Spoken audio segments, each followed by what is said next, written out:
HTML ላይ ጽሁፋችን ፎርማት ልናደርገው እንችላለን። ማለትም ጽሁፋችን ቦልድ፣ ኢታሊክ፣ ስትሮንግ፣ ኤምፋሳይዝ ልናደርገው እንችላለን። በመጀመሪያ ቦልድ እና ስትሮንግ የሚሉ ኤሌመንቶች አሉ። እነሱ ላሳያችሁ።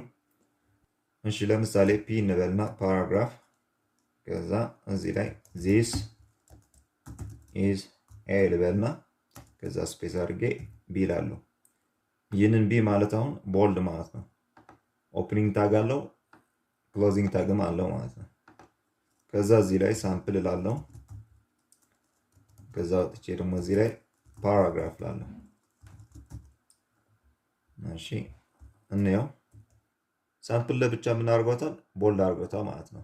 አሁን ቢ ማለት ጽሁፉን ለማድመቅ ብቻ ነው፣ ሌላ ጠቀሜታ የለውም። እሺ ቦልድ አይተናል።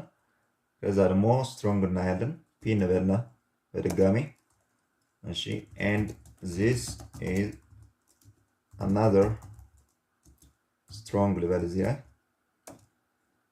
ይህንን ኦፕኒንግ ታግ አለው፣ ክሎዚንግ ታግም አለው እንደምታዩት።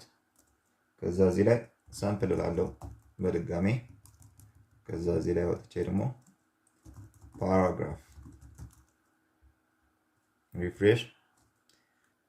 ቦልድ እና ስትሮንግ ሲታይ አንድ ናቸው፣ ግን ስትሮንግ በአብዛኛው ጥቅም ላይ የሚውለው ለስክሪን ሪደርስ ነው። ስክሪን ሪደርስ ያነበው ከቦልድ ባነሰ መልኩ የድምፅ ቃናው ይቀንሰዋል። እሺ ቦልድ እና ስትሮንግ አይተናል። ከዚህ ቀጥለን ደግሞ ኢታሊክ እና ኤምፋሳይዝ እናያለን። እሺ በመጀመሪያ ኢታሊክ እኒ ኢታሊክ ደግሞ የሚገለጸው በአይ ነው። አይ እንበል። ከዛ እዚህ ላይ this text is italic። እሺ እዚህ ላይ እንምጣ፣ ሪፍሬሽ። እንደምታዩት የጽሁፉን ስታይል ኢታሊክ ነው።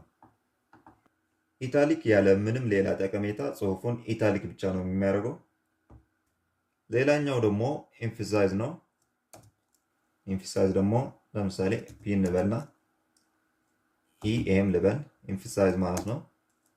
this is an emphasized text። ሪፍሬሽ። ኤምፋሳይዝ የምንጠቀመው ደግሞ ጽሁፉን ልዩ የሆነ ጠቀሜታ ካለው ነው። ብራውዘሮች ኤምፋሳይዝ እንደ ኢታሊክ፣ ስትሮንግ ደግሞ እንደ ቦልድ አድርገው ዲስፕሌይ ቢያደርጓቸውም ልዩነት አላቸው። ቢ እና አይ ጽሁፉን ቦልድ እና ኢታሊክ ነው የሚያደርጉት። ስትሮንግ እና ኢኤም ደግሞ ጽሁፉን ጠቃሚ እንደሆነ ነው የሚገልጹት። ኢኤም ማለቴ ኤምፋሳይዝ ማለቴ ነው። እሺ ሳብ የሚል ደግሞ አለ፣ ሰብስክሪፕት ማለት ነው።